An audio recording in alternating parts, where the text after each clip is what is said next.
Welcome to another episode of Talking College Football with JJ Kitchen. Of course, I am your host, JJ Kitchen.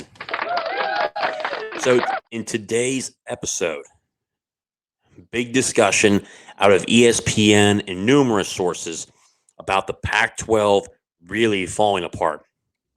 And I talked about this recently on my YouTube channel before this, but also on my Twitter account, talking about how Pac-12 is trying to get a deal done. Numerous discussions have happened so far. One of the things that currently that I'm hearing is that the Pac-12 is majorly and inferiorly falling apart. So clearly, so far, the Pac-12, from what I'm hearing, is being offered per team in there currently in the conference right now between ESPN and Amazon. Amazon offering some of the rights for $100 million and ESPN for $100 million as well. So $200 million all combined with the teams that are there, which would total $20 million per team in the Pac-12. If you know anything that's been going on so far, basically the Pac-12 commissioner had talked about the goal of getting $40 to $50 million per school. Clearly, that's not going to happen, guys. That's not going to happen.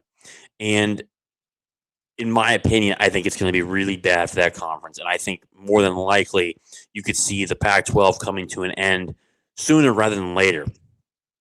Now, in terms of how this really affects the ACC, there's a number of different things. In my opinion, I think I would not be shocked if the ACC didn't have a conversation with some of the Pac-12 teams or the Pac-12 teams reach out to the ACC. Here are just some of the teams that I think that the Pac-12 would actually reach out to the ACC, if not vice versa. So far, I would say Cal, Stanford, those two really being the number one in terms of academics. They would fit in with the ACC very well. I think that those schools with just the academic integrity that they have, I think they'd be major and great fits for the ACC. But also, too, the prizes of the Pac-12, in my opinion, which would be Oregon and Washington. Now, Oregon and Washington are not major markets, which is why, more importantly, the Big Ten is really balking on Oregon and Washington at this point. The Big Ten went in there and got USC and UCLA. I think that was the main prize clearly out of there. Really, it was a package deal with UCLA really struggling with revenues. More importantly, for how badly they were in debt. And UCLA needed to make a move, or there was going to be some serious cuts in the athletic department that could really ruin them. So that move to the Big Ten kind of pretty much saved UCLA for the most part. But in terms of the ACC, don't be surprised. Again, Stanford, Cal, Oregon, Washington. I think Colorado is pretty much in play now because of the Deion Sanders Coach Prime effect. I think he's a guy that's going to be able to maneuver, put people in certain positions. He's kind of put Colorado on the map. Obviously, this year he's going to have to go through the first year, which is, what's that team going to look like? I'm not really sure it can be any worse than what it was this year. Colorado was pretty bad from beginning to end this past season. Really rough to watch for the most part. What I can tell you is this. I think that they're going to be attracted to a lot of different between really, I would say, two different conferences, and that's the Big 12 and the ACC because of Coach Prime and what he brings social media-wise, attention, whatnot, especially for this recruiting class he just had this past year, but also the transfer portal as well. He pretty much killed the transfer portal. He brought in guys that are going to be starting right away. And I think you're going to see a different team this year for sure. But in terms of the ACC, those teams, and of course, Utah is in there as well. Utah would easily join the Big 12 or the ACC as well. But the question that I have, in what we've recently saw from the ACC meetings, prior to the 2022 football season, I have a lot of questions about the ACC commissioner and Jim Phillips. I watched that whole debacle, especially after the USC and UCLA departure from the Pac-12 to the Big Ten happened. Commissioner Phillips looked really nervous In my personal opinion, I think that the grant of rights has really saved the ACC in terms of what their conference is. People say, obviously, there's a double-edged sword to it that the grant of rights is actually something that's hurting the ACC because of the lack of revenues that they're bringing in. Roughly, I think with all bowl games, everything involved, each ACC team is getting roughly 35 to 37 million per team, is where they really had them at this point. But the question that I have that I watched, especially early on before the football season, to where they are now, is does Commissioner Phillips make that move? I don't know. I think he's kind of in the middle. He looks hesitant. I'm not really sure that he makes that big of a splash. But what I can tell you is this: the Big 12, I think, has kind of created a rivalry between the Pac-12 in terms of front office people. Okay, I think the Pac-12, Yormark really wants to go after a number of guys, a number of schools in the Pac-12. He's made that well known. He goes, the Big 12 is open for business. He has said that multiple times. In terms of the ACC, you got to get involved with this. The grant of rights, I think, has saved you. It's a double-edged sword. Like I said, it saved them in terms of, look, no one can leave because the buyout is so big. Because if the grant of rights, and I've told this to numerous people, if the grant of rights was not there for the ACC, I don't think that Miami, Florida State, or Clemson are in that or in the conference anymore. I think that they can easily move to whether it's the SEC. I think Miami and Florida State and Clemson would go to the SEC, and then you could potentially see if the Big Ten really wanted to get involved. I could see the Carolina schools. You could see North Carolina, Duke, teams like that go to the Big Ten. But the big thing right now is the Big Ten doesn't want to get any bigger. Now, that was under Commissioner Warren. Obviously, he's taken a job in the front office and in a major role with the Chicago Bears. The Big Ten right now is looking for that next commissioner. They certainly won't be lacking applications. I can tell you that. That's a job that certainly many people are going to want to get. But what I can tell you is this. The ACC needs to get involved. Okay, and I can tell you this, that the ACC did meet with Notre Dame this past week. Commissioner Jim Phillips did meet with Notre Dame, talking about certain aspects of what's gonna be able to make you join the ACC. And again, these are through sources that I have, people that I've talked to, and it's not like anything else. It could potentially be new. They've tried this before. Commissioner Phillips, obviously, in a perfect world, Notre Dame wants to join the ACC full-time because of the rivals that they have within the ACC, obviously, between numerous schools, obviously including PITT. But also, too, the ACC has 8 conference games currently scheduled for each team in the ACC for football. The biggest thing about that is that's 4 non-conference games. That gives Notre Dame to be able to schedule their out-of-conference rivals, whether it be USC. They could get Stanford in there. Now, obviously, if Stanford joins, it helps out even more, but allows them to schedule their other rivals. Okay, I think that's crucial to try to get them to come in. But the one thing I did hear in terms of trying to get the Notre Dame to join the ACC is unequal revenue sharing.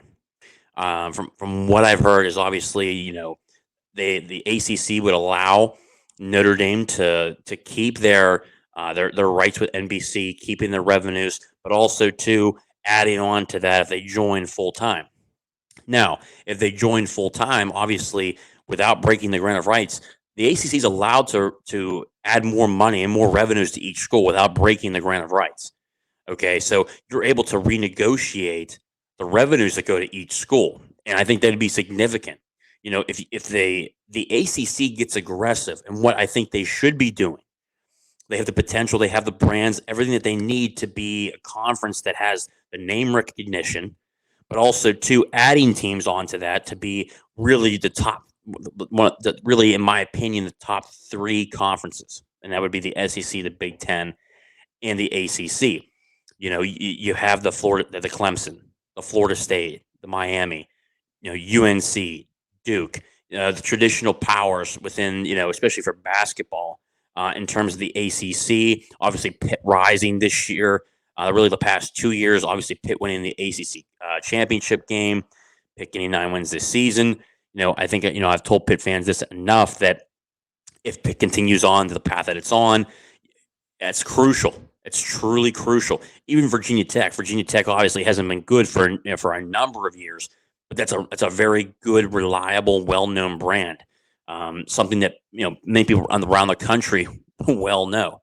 So when you look at this conference, the ACC, and the impact that the Pac-12 potentially falling apart, truly, I think the ACC needs to get aggressive. They need to get aggressive, and I think they truly need to see that those schools that have potential. For me personally, I truly believe, even though they're not a big market, Oregon, I think they bring value. The traditional brand of what Oregon really is, the alumni base that they have, also to the Phil Knight money that he brings to the table. I look at really, in my opinion, if I'm Commissioner Jim Phillips, the teams that I'm trying to negotiate to bring into the conference, to bring in at least a little bit more money, along with more notoriety and just creating that super conference, would be obviously the big fish in the water. The only one that's left is Notre Dame. What can you do to convince them to join the conference officially? You got everything else that's there. The only thing missing is football. What can you do to get them involved with the rest of the conference and getting them full time? I think unequal revenue sharing is going to happen eventually. I think that's what can actually get them to come to the table. Depends on numbers and what that point will they'll be able to do. Now, Notre Dame obviously loves being independent. That's something that's been the part of their history forever. That's going to be something that's going to be really hard to break. But what I can tell you is this: after Notre Dame, the big fish that's left is Notre Dame. But after that, you're looking at Oregon, Washington, Cal, Stanford, and I think obviously you talk to Utah. Okay, and it's not like anything else. They're going to be competing with the Big 12.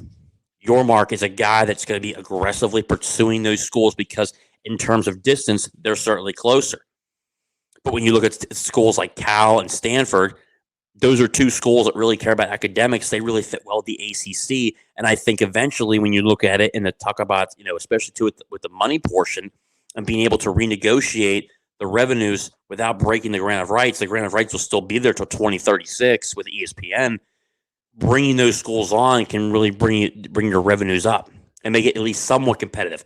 It will certainly not reach the SEC or the Big Ten portion where each school is getting $100 million. I think if they get really aggressive, I think the ACC can really bring out maybe 50 to 60 million per team. But with unequal revenue sharing, some of those teams like Notre Dame, Clemson, they'll be able to get more money. What will the ACC do? I personally, from what I'm hearing, they're trying to make moves, but I just think that Commissioner Phillips needs to be more aggressive. He needs to get after it. He needs to be proactive in this time, or else things are going to fall apart. You don't want to be in a situation where you look like the Pac-12, where they've done a horrendous job at the negotiation table. I think that their commissioner has done a reckless job. Coming in at $20 million per team, there's no way in hell anybody's staying in that conference. It's going to fall apart eventually. And the Big 12 has already talked about how really eight Power 5 teams have contacted the Big 12 about joining for membership. The one thing that is for sure, though, is some of those schools have contacted the ACC, but Commissioner Jim Phillips is keeping it quiet. That's one of the things that's very different about the Big 12 and the ACC at this point. The ACC is keeping things really quiet. The news about Notre Dame meeting with Notre Dame, that's a traditional meeting that they have continuously, but one of the topics was, what do we have to do to get you in the ACC? And I think that if Notre Dame joins the ACC, that's a game changer. That's a major game changer, and it puts the ACC clearly at the number 3, competing with the number 2 spot with the Big Ten. The SEC being number 1.